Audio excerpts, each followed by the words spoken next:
At an Army Air Force base in Arizona, women mechanics learn to service the big bombers, receive expert instruction in every phase of aircraft maintenance. A plane named in their honor gets a thorough going over by the air whacks, as they're called. From motor to tail assembly, the girls make ready the giant battleships of the air. 65,000 strong, they relieve men for combat duty.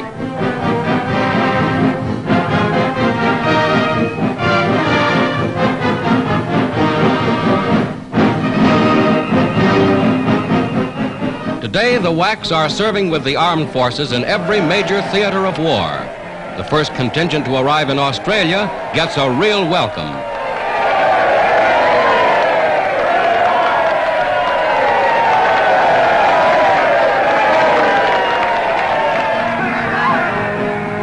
Reporting for duty half a world away from home, these United States Army women are making a vital contribution to the cause of the United Nations.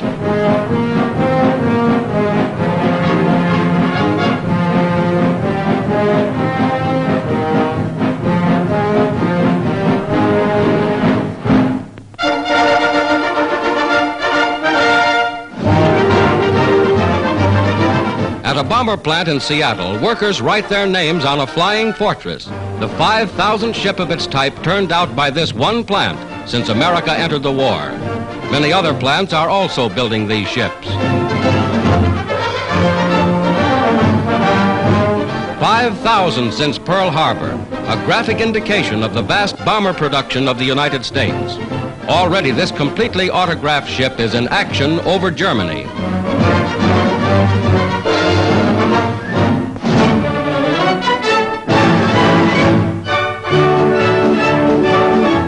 Somewhere in England, Army Signal Corps cameramen await the order to go into action with General Eisenhower's Forces of Liberation.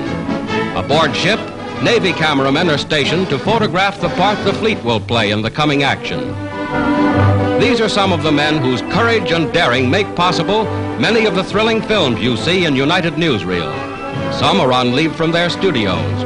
Others are on active duty as members of the armed forces.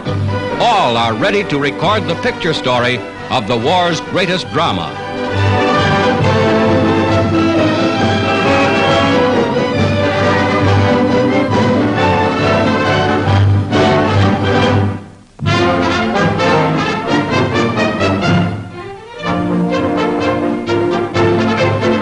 In Washington, D.C., two American air aces held a reunion with their families. Captain John Godfrey, shown here with mother and father, shot down 29 Nazi planes. Captain Don Gentili's score of 30 Nazi ships downed makes him the leading American ace of the European theater. Home for Captain Gentili is Piqua, Ohio. Population 20,000. Piqua is a typical small American city. A service flag hangs in the window for Don, and here is his welcome home. Sister Edith is so happy she can only hug her brother for joy.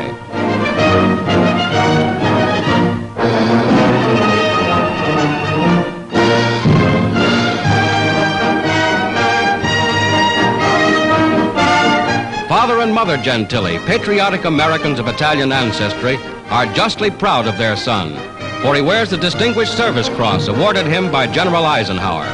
Right now it's Mother's turn, the most important welcome of all.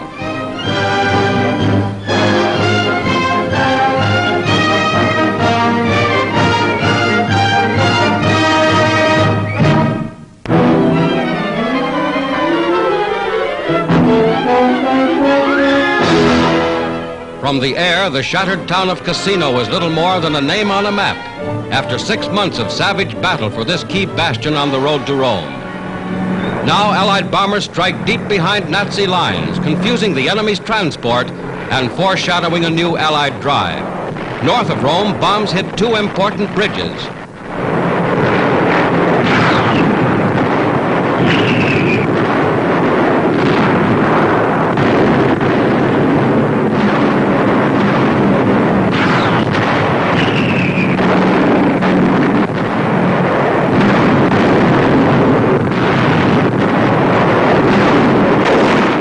The heaviest Allied barrage of the war precedes a dawn attack.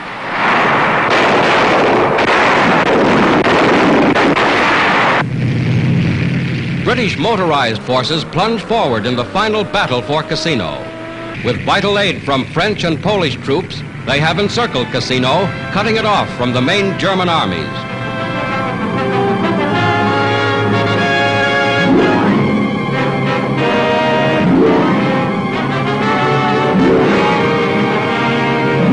The whole Cassino sector is spotted with bomb and shell craters, testifying to the fury of the action in this embattled area.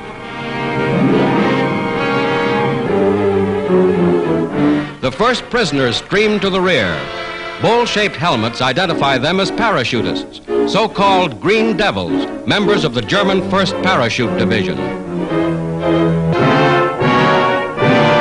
Along Italy's west coast, near Gaeta, where the bulk of the Fifth Army has been suddenly shifted, a second phase of the campaign flares into action.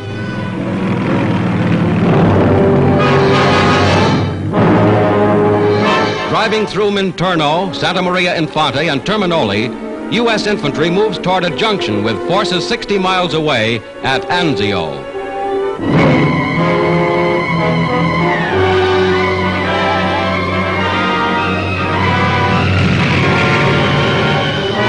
Castelforte, between Cassino and the sea, is captured by French units. In the most important action in which these men of fighting France have yet participated, they have made a brilliant record.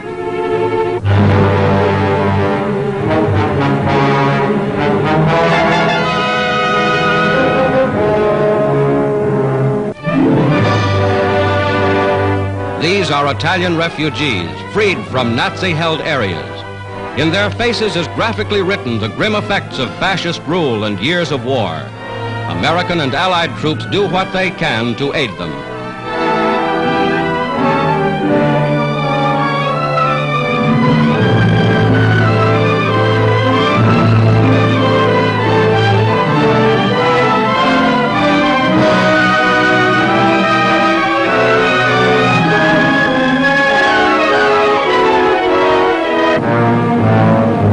Prisoners are taken by the thousands. More than 12,000 were captured in the first 2 weeks. Numbed and shocked by the fury of the Allied attack, they show plainly the strain of battle. These Nazis bear unmistakably the mark of utter defeat.